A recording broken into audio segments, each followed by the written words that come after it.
here we go. You already know what it is. It's Sunny Days 305.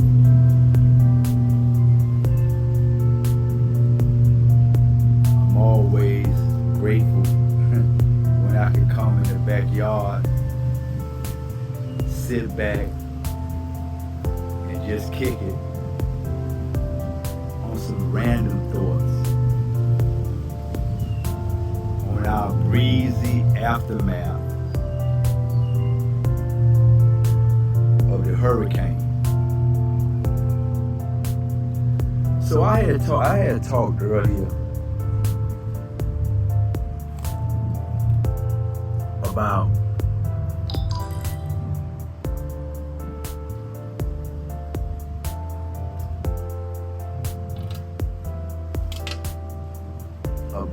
when I talk about my prison life,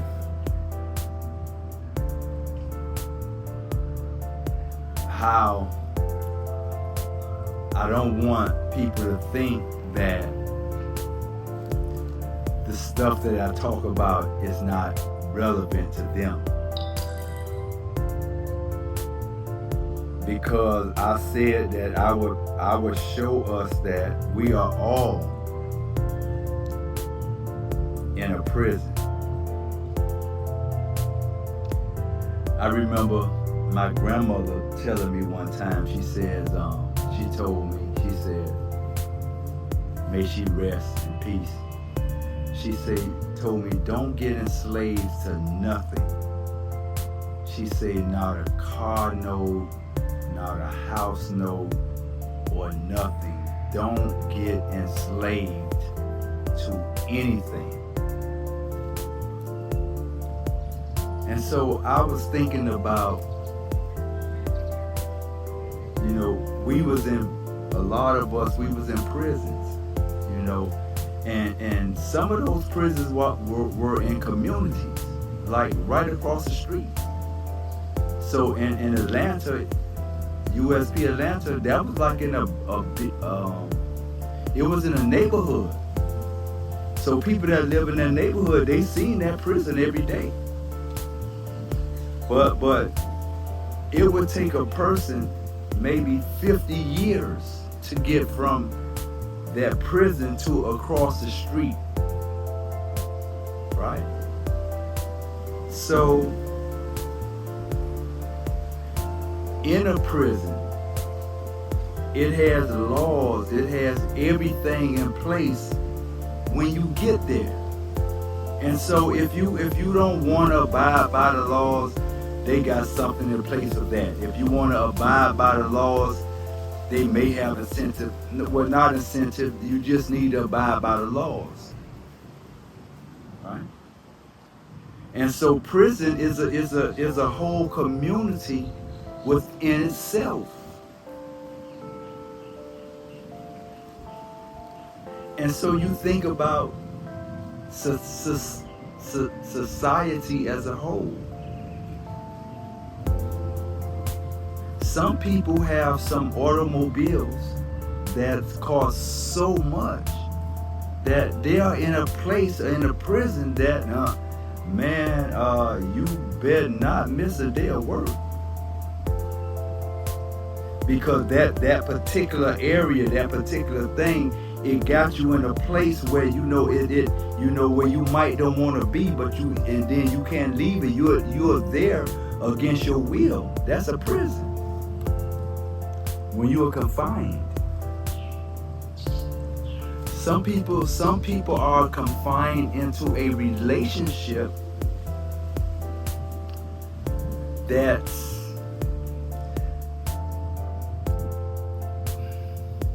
is not where it's supposed to be, or it's not where you want it to go, or it's not where it's supposed to go, and it seems like you in a place that you can't get out of. You want to leave it, but something holds you there. So, I don't know if it's fear of not being able to do it on your own, or somebody. I remember back in the day, we used to tell people, man, if you try to leave me, I'm going to kill you. That's a prison. So you have people like I go into the county jail. I'm definitely about prison reform and about prison recidivism.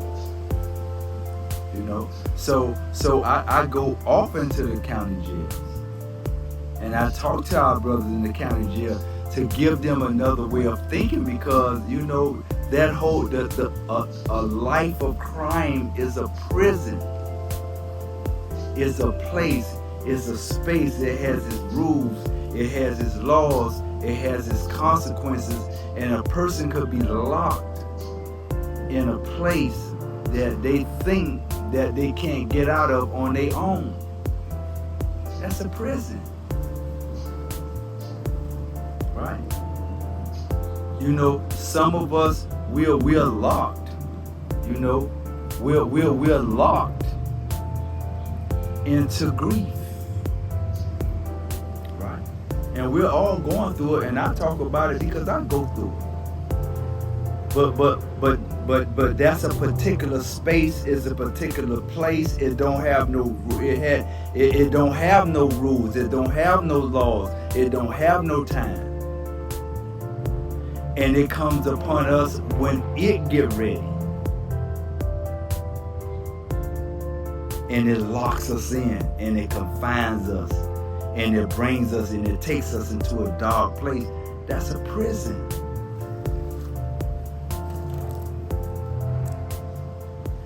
That's a place that is always going to be there.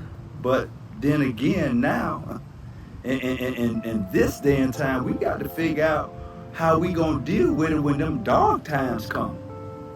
Is those past dark times, be it grief or be it some other triggers that trigger us and take us back into darkness when the present future was so bright for us? So that thing take us back. That's a prison. And so that's why we're always praying to unlock strongholds. Right? Because there are some prisons and some places that we build for ourselves, that we go to someone else, maybe a pastor, maybe a friend, maybe a church. We go to somebody else to get them to unlock a trigger, to unlock a key, to unlock a prison that we have made for our own selves. And so once we lock ourselves in the prison of grief, in the prison of mental abuse, in the prison of physical abuse, in the prison of my mom was a drug addict, in the prison of I've been in prison for 27 years, in the prison of I was molested when I was young, boys and girls, and in a place where I was homeless, and all those things, and most of us have been through these things, right? But these things are prisons, they are places, you know, that can really like put the light, a present light out in our lives, if we don't unlock it. So there are some prisons that we have made for our own selves, that we are the only ones, with God's permission, that we are the only ones that can unlock it, because we are the ones that made the prison. We the one that made the space for ourselves. So we put ourselves in situations that we can't handle, and we work hard to handle it. So it's all a prison. A job is a prison. You do 30 years, you retire, it's a prison, it's a place. It's a place that will restrict you.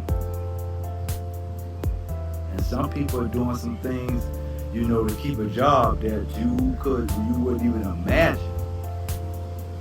So we talking about prisons. And so we have to listen, man, this is 2024. We ain't got time to be locked down by nothing and nobody and no thing. We should be free. You know, do you know that you have people that are living in their own household that's a prison? You know, not able to express. I think a person should be able to express, man. Express who you are. Life is about expression. You know, God gave man expression. No person gave another person expression. A person should be able to be free and to be able to express. And if not, you in a prison. If you have to act like a certain type of thing around certain type of people in certain type of events around certain type of climates, you in a prison because you can't. You restricted from being your own authentic self. You know. So I had wanted to talk about that. And I'm always loving when I can sit in the backyard and just kick it. You know, your brother like that Haitian barbecue. so we just sitting back here, man. So I be telling older people like me, or people that's young at heart like me, man, we always, this new thing, chase the bag. Back in my day, it was like he getting money, he getting paid, and man, I'm under the knowing that, man, if you paid your bills last month, and this is a new month now, and if your bills if your funds for your bills is looking really good and it's in place, that's the bag. That's a blessing, because you know how hard we have to work to pay bills. That's a blessing. So we should thank God for that. We should thank God for life.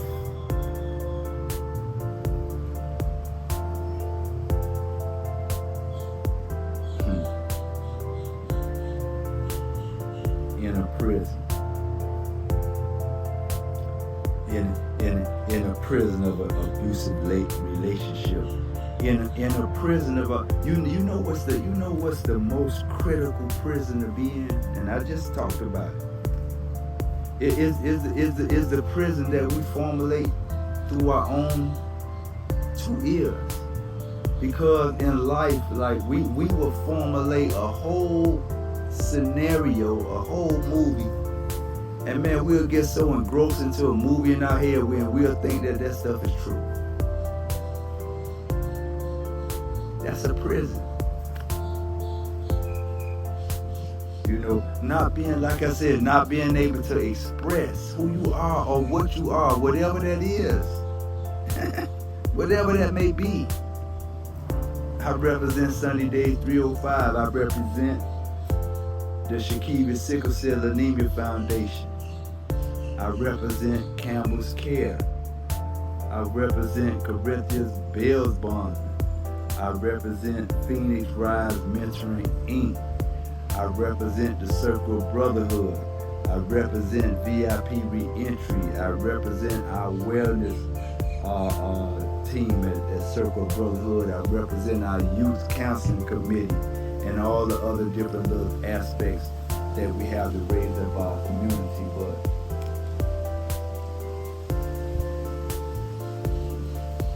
how have you handled your storms of life?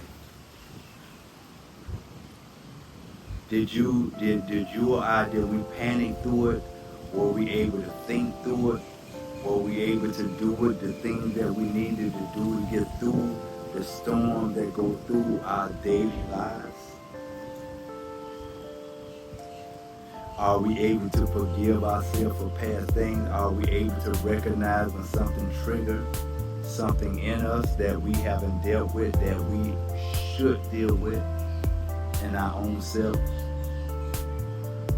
Have we been able to quiet those thoughts that's not like God? And it'd be like the war, it'd be between the 2 ears, and I'm telling you, it's very simple. I could prove that in no limited time. Go into prayer. Do you know, have you ever noticed what type of thoughts that comes into the mind to try to interrupt us during prayer? Right between the ears. Pretending like it's real. Huh? It's the thoughts. That's where the hell at. That's where the pressure at. That's where the enemy at. That's where the war's at. Thoughts. You got to think that you're great. You think that you other than great. You keep listening to your brother. So here we are, Sunny Days 305.